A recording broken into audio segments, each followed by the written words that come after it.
Wrapper വേടനെ arrest ചെയ്തതിനെതിരെ സാമൂഹ്യ മാധ്യമങ്ങളിൽ ഉയർന്ന പ്രതിഷേധം കാരണമാണ് തന്നെ സ്ഥലം മാറ്റിയെന്ന് ആരോപിച്ച് സ്ഥലം മാറ്റം കിട്ടിയ റേഞ്ച് ഓഫീസർ KATയിൽ ഹർജി നൽകി. എന്നാൽ സർക്കാരിൻ്റേത് പ്രതികാര നടപടി അല്ലെന്നാണ് വനം വകുപ്പ് മന്ത്രി AK ശശീന്ദ്രൻ പറയുന്നത്.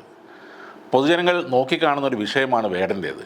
അതുകൊണ്ട് തന്നെ ആ വിഷയത്തിൽ സർക്കാരിന് ചിലത് ചെയ്യേണ്ടി വരുമെന്നും മന്ത്രി പറഞ്ഞിരുന്നു. ഇന്നലെ RSS നേതാവ് NR മധു നടത്തിയ വിദ്വേഷ പരാമർശത്തിൽ വേടൻ തൻ്റെ പ്രതികരണം അറിയിച്ചിരുന്നു. തനിക്കിനിയും അമ്പലങ്ങളിൽ പാടാൻ അവസരം കിട്ടുമെന്നും താനെടുക്കുന്ന പണി പലരെയും വ്യക്തിപരമായി ബാധിച്ചിട്ടുണ്ടെന്നുമാണ് വേടൻ പറഞ്ഞത്. ജാതി ഭീകരത എന്നത് കോമഡി അല്ലേ എന്നും വേടൻ ചോദിക്കുകയുണ്ടായി. താൻ വിശ്വസിക്കുന്നത് അംബേദ്കർ രാഷ്ട്രീയത്തിലാണ്.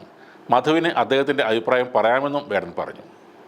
മുൻപും ഇത്തരത്തിലുള്ള പരാമർശങ്ങൾ ധാരാളം കേട്ടിട്ടുണ്ടെന്നും ജാതി രാഷ്ട്രീയമാണ്, ജാതി വിഭാഗീയത ആണെന്നടക്കം ചിലർ പറയുന്നുണ്ടെന്നും എന്നാൽ അതിനെയെല്ലാം കോമഡിയായി മാത്രമേ കാണാൻ കഴിയൂ എന്നും വേടൻ പറയുന്നു.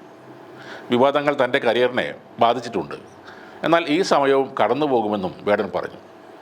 വേടൻ്റെ പാട്ടുകൾ ജാതി ഭീകരവാദം പ്രചരിപ്പിക്കുന്നു എന്നായിരുന്നു കേസരി വാരിക മുഖ്യ പത്രാധിപർ ഡോക്ടർ NR മധു പറഞ്ഞത്.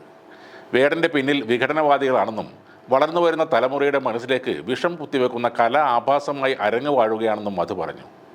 വേടൻ്റെ പിന്നിലുള്ള സ്പോൺസർമാർ രാജ്യത്തിന് എതിരായി നിൽക്കുന്ന ശക്തികളാണെന്ന് വരെ അദ്ദേഹം പറഞ്ഞു. വേടൻ ചെയ്യുന്നത് പോലുള്ള കലാഭാസങ്ങൾ നാലമ്പലങ്ങളിൽ കടന്നു വരുന്നത് ചെറുത്ത് തോൽപ്പിക്കണം. വേടൻ്റെ പാട്ടിന് ആൾ കൂടാൻ പാട്ട് വെക്കുമ്പോൾ അമ്പലപ്പറമ്പിൽ ഇനി ക്യാബറ ഡാൻസും വെക്കുമെന്നും അദ്ദേഹം പറഞ്ഞിരുന്നു. ഈ സംഘപരിവാർ ചിന്താഗതിയുള്ള മധു എന്ന ഒരു വ്യക്തി പറഞ്ഞാൽ ഇല്ലാതാകുന്നതല്ല കേരളത്തിലെ ജാതീയത. കേരളം നമ്പർ 1 ആണെന്ന് അഭിമാനത്തോടെ പലരും പ്രസംഗിക്കുമ്പോഴും അതൊരു വലിയ കളവാണെന്ന് തെളിയിക്കുകയാണ് ഇവിടെ നടക്കുന്ന പല സംഭവങ്ങളും. ഇപ്പോൾ വ്യാജ മോഷണക്കുറ്റം ചുമത്തി പേരൂർക്കട പോലീസ് കസ്റ്റഡിയിലെടുത്ത ഒരു ദളിത് യുവതിയുടെ അനുഭവം അതിൻ്റെ ഒരു ഉദാഹരണമാണ്. ഒരു രാത്രി മുഴുവനും വെള്ളം പോലും കൊടുക്കാതെ ചീത്ത വിളിച്ചുകൊണ്ട് സ്റ്റേഷനിലെ തറയിൽ അവരെ ഇരുത്തിയിരുന്നു, അതും ചെയ്യാത്ത തെറ്റിന്. പട്ടികജാതി വിഭാഗത്തിലെ പുലയ സമുദായത്തിൽപ്പെട്ട ബിന്ദുവിനെ ഒരു അന്വേഷണവും നടത്താതെ മോഷ്ടാവും കുറ്റവാളിയുമാക്കാൻ പരാതിക്കാരോടൊപ്പം പോലീസും ശ്രമിച്ചിരുന്നു. ഒടുവിൽ കാണാതായ സ്വർണം വീട്ടിൽ നിന്ന് തന്നെ കിട്ടി എന്ന് പരാതിക്കാരി പറഞ്ഞപ്പോഴും നിങ്ങളുടെ മക്കളെ ഓർത്തിവർ പരാതി പിൻവലിക്കുന്നു എന്നാണ് SI പറഞ്ഞത്. ഓമന ഡാനിയൽ എന്ന കള്ളപ്പരാതി കൊടുത്ത സ്ത്രീയോട് അപ്പോഴും ബഹുമാനം കാണിക്കുകയായിരുന്നു പോലീസ്. പലപ്പോഴും നമ്മളിൽ പലരും പറയുന്ന കാര്യമാണ് ഇവിടെ ജാതി വിവേചനമില്ല, കറുപ്പാണ് നിറം എന്ന് പറയുന്നത് ചെയ്ത കുറ്റത്തിൽ നിന്നും രക്ഷപ്പെടാൻ വേണ്ടിയാണ് എന്നൊക്കെ. വേടൻ അമ്പലപ്പറമ്പിൽ പരിപാടി നടത്തിയാൽ അവിടം അശുദ്ധമാകുമെന്ന് പറയുന്നു. കഞ്ചാവ് കേസിൽ നിന്നും രക്ഷപ്പെടാൻ അയാൾ ജാതിക്കാട് ഇറക്കുന്നു എന്ന് പറയുന്നതും ഇവരൊക്കെ തന്നെയാണ്.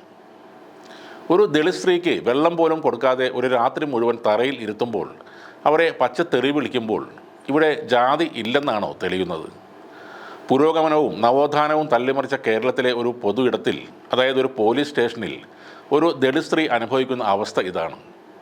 പോലീസ് സ്റ്റേഷനിൽ ഒരു ദളിത് സ്ത്രീക്ക് അവരുടെ അവകാശം അംഗീകരിച്ച് കൊടുക്കാൻ പറ്റാത്തത് ആ പോലീസ് സ്റ്റേഷൻ്റെ സംവിധാനത്തിൻ്റെ സവർണ മനസ്സുകൊണ്ടാണ്. ആ സിസ്റ്റത്തിന് അങ്ങനെ ചെയ്യാൻ ആകുന്നില്ല. ഒരു ദളിത് സ്ത്രീ പോലീസ് സ്റ്റേഷനിൽ ഒരു കുറ്റവാളി മാത്രമല്ല, അശുദ്ധി ഉള്ളവൾ കൂടിയാണ്. അഗ്രഹാരത്തിലെ കിടപ്പ് രോഗിയെ ചികിത്സിക്കാൻ ഹോം നഴ്സിന് ആവശ്യമുണ്ട്, പട്ടികജാതിക്കാർ അപേക്ഷിക്കേണ്ട എന്ന് കുരിപ്പുഴ ശ്രീകുമാർ ഒരു കവിതയിൽ എഴുതിയിട്ടുണ്ട്. നമ്പൂതിരീസ് പൽപ്പൊടിയും ബ്രാഹ്മിൻസ് കറി പൗഡറും നമ്പീശൻ നെയ്യുമൊക്കെ ശ്രേഷ്ഠമായി കരുതുന്ന കേരളം നമ്പർ 1 തന്നെ എന്ന് വീണ്ടും വീണ്ടും പറയേണ്ടി വരും. അതുകൊണ്ട് വേടനെ പിന്തുടരുക തന്നെ ചെയ്യും. വേടൻ്റെ വാക്കുകൾ കേൾക്കാൻ ഒരു പുതിയ തലമുറ ഇവിടെ ഉണ്ടാകും. അവരുടെ ശബ്ദമാണ്, വർദ്ധിച്ചു വരുന്ന ആ എണ്ണമാണ് മധുവിനെ പോലുള്ള സവർണ വർഗീയവാദികളുടെ ഉറക്കം കെടുത്തുന്നത്.